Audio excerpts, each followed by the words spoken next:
మహాశివరాత్రి ఉపవాసము జాగరణ రెండిటినీ కూడా చేసేటటువంటి తిథి.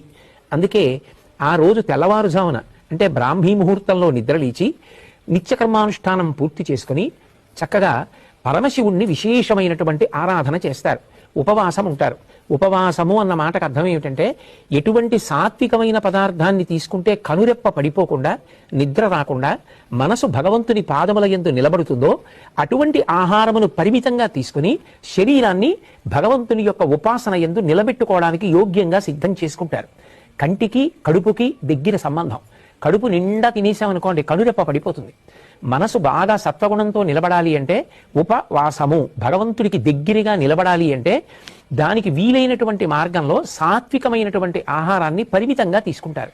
ఏదో కాసిని పాలు, కొద్దిగా పండు ముక్కలు ఇటువంటివి తీసుకుని సత్వగుణంతో మనసు నిలబెట్టి తద్వారా భగవంతుని యొక్క ఆరాధన చేసి 5 జ్ఞానేంద్రియములను మార్చి మార్చి భగవంతుని యొక్క ఆరాధన యందు ఉపయోగిస్తారు. దాన్ని ఉపవాసము అని పిలుస్తారు.